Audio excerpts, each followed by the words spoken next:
Hey, my Brookfields here. This is number 3 in the guided practice. Go to Patreon. This is a free tab on Patreon, so you just can go and download the notes to go with this guided practice session. So what we're going to do today, this is a fun one. It's fun for me. Hopefully it's fun for you, but it's really valuable insight into kind of maybe how I would practice playing over the classic chord progression and much talked about and much recorded and used, the 2-5-1. Okay, so this is a really famous book from Jamey Aebersold, and it's just a play along where it's lots of audio exercises so you can practice playing your 2-5-1s in all keys. Why would you want to do that? Well, when you're playing jazz in particular, a lot of the old jazz standards and a lot of material that you will play if you start doing gigs and that is that there's a lot of 2-5-1s in all keys flying around. So if you're watching this, you might know that kind of already. So what I've done is I've written out a lick. I'm going to teach you the lick, and I'm going to put on the Jamey Aebersold play along, and we're going to play this lick, and we're going to do it along with the backing track in all keys. So it's actually pretty hard for people to get into this because it's the backing track can just race away from you, and it's kind of what are you supposed to do? Just run scales? I think it's better if you write licks or write ideas and then you practice those ideas along with the backing track. So let's get stuck into it straight away. I'm going to show you a lick that I've written that we're going to use along with this. So it starts with a 2-5-1, 2, D minor, G7, 5, 1 in C. When I see C major 7, a lot of the time I'll do a 6-9 chord, like that or like that. So sometimes you might see me go, instead of doing a C major 7, just to say that. Now, so here's the lick. I'm going to play it really slow and then I'll talk through it. So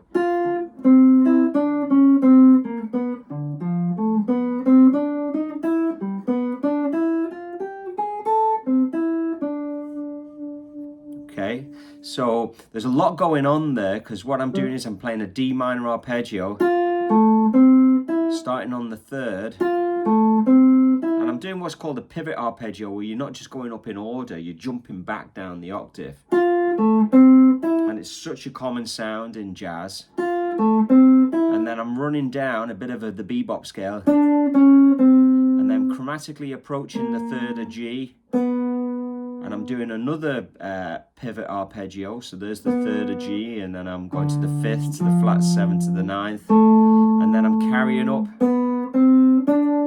the scale, and then a chromatic approach into the 3rd of C, and another pivot arpeggio,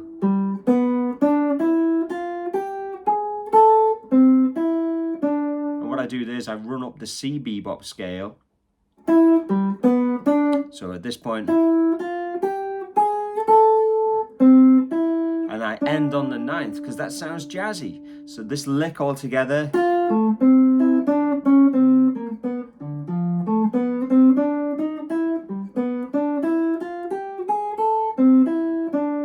you've got a lot of hopping around with your first finger, which might feel a bit funny at first, but it's kind of what you do when you're playing through changes. I'll play along with the track here. 1, 2, 3, 4.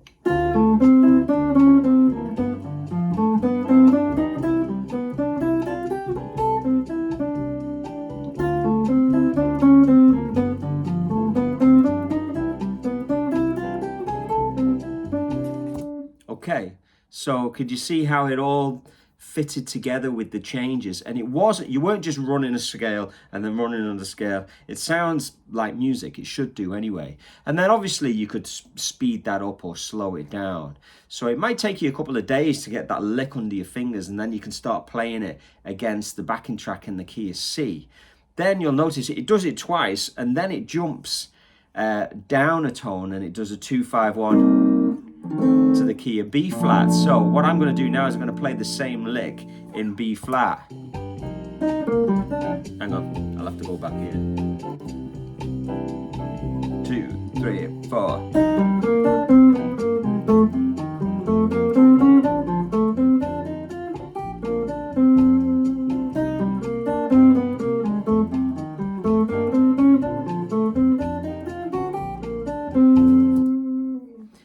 So all I did was move exactly the same lick down 2 frets, and now it fits with, I actually forgot that it was like a bossa nova.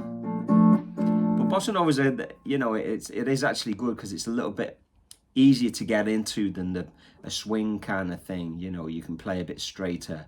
It's a little bit more kind of, it's easier to access, I think. So what have we done there? We've done 2 keys. We've done like, you know,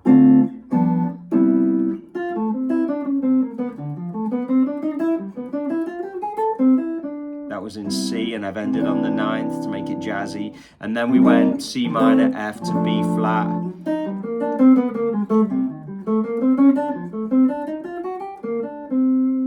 So now I've ended on a B flat. And then what's it going to do? It's going to go down another tone.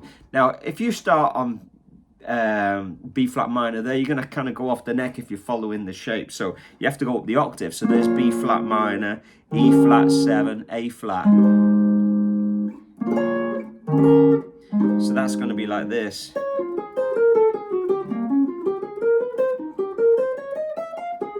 It's exactly the same shape and lick. You've just got to learn to play it in different parts of the neck, you know. And then it's going to go A flat minor, D flat 7, G flat. So that's going to go.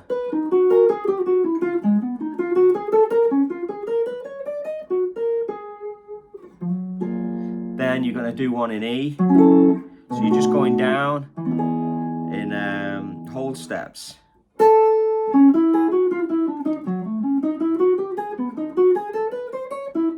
You can see it's starting to flow out of my fingers because I only wrote this literally a minute before I started the video rolling, you know. So you can see that my fingers are starting to get used to it now. And then you go to the key of D.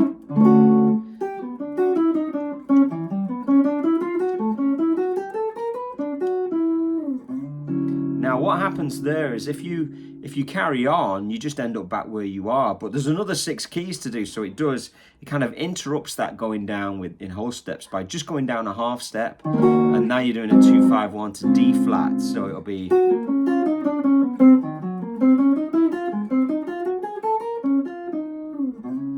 Then you're going to be C sharp minor, F sharp 7, B.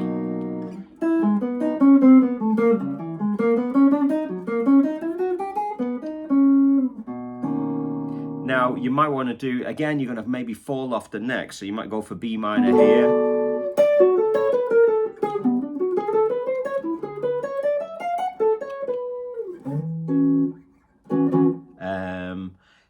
And then what you got, A minor, D7, and then G.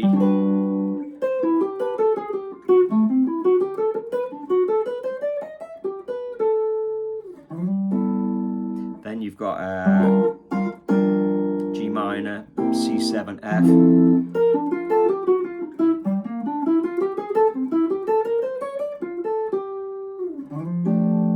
Then you've got F minor. This is the last one, isn't it?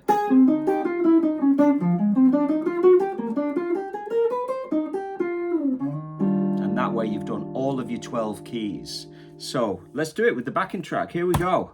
1. Buckle up. 1. Here we go. 3, C. 4.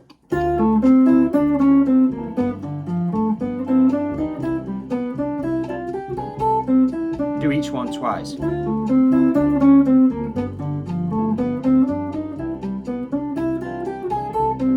Down 2 to B flat.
There you have it, guys. It's a 4-bar, 2-5-1 lick in all keys, playing along with the Jamey Aebersold. That's how you do it. That's how you practice. You notice I wasn't talking then. It was because I was concentrating. I didn't want to make a mistake. I think I played one note that sounded a little bit funky out of all of that, but I'm kind of happy with that. But it's a really good way of practicing, is to kind of write a lick and then you use like the Jamey Aebersold. You know, if you use a slow down program, you can obviously just work with it a little bit slower. Anyway, guided practice number 3. Go to Patreon and download the tab. It's completely free, this one, and have fun with it. And please comment, subscribe, all that kind of stuff. Keep it burning.